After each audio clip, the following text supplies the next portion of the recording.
Turning now to your community focus, we're joined once a month here on 12 News at 4 by the director of the Rhode Island Department of Labor and Training, Matt Weldon. He joins us now live via Zoom. Director, thanks for being here. And thanks for having me back.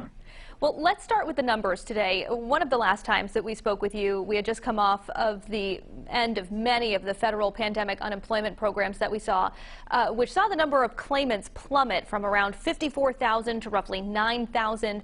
Where does that number stand right now? That's right. And just to remember, to remind people, to put it in the context, we had like 11,000 people on average for the 10 weeks prior to the pandemic. That shot up to about 125,000 in July of 2020 and then went down. And you're right, it was around 54 or 55,000 at the end of the programs.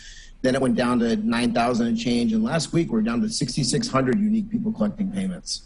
So keeping that number in mind, 6,600 people, as we've just been talking about, we've seen many people fall off of their unemployment benefits, but we're still hearing so many stories of employers having a hard time filling open jobs. What's going on here?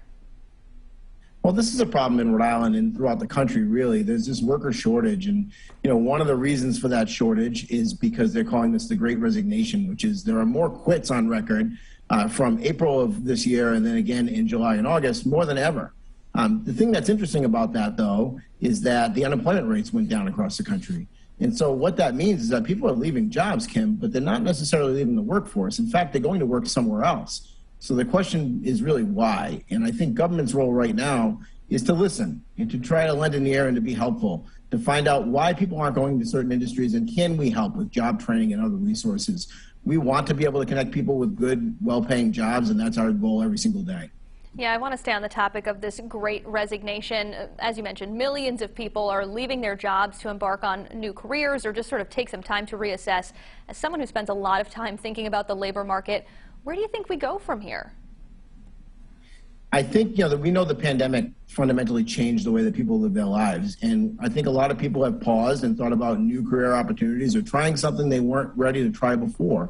And work-life balance seems to be a very important issue right now. When people were forced to stay home or work remotely or not even be sure if they had a job to go back to, they started to think differently. I think, there's a lot of jobs pending right now, open in Rhode Island, thousands of jobs that are available on our website at backtowrkri.com or through our virtual platform, EmployRI. We can connect them with those jobs. And I think things are going to improve soon, and we'll see that when the job numbers come out.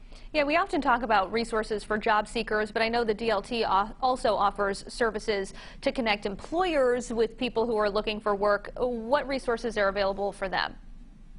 So really, with employers right now, we can connect them with people looking for work, people that maybe were collecting benefits or are collecting now that are looking for opportunities, and anybody else. We can also connect with job training opportunities. The best place to do that is through backtowrkri.com.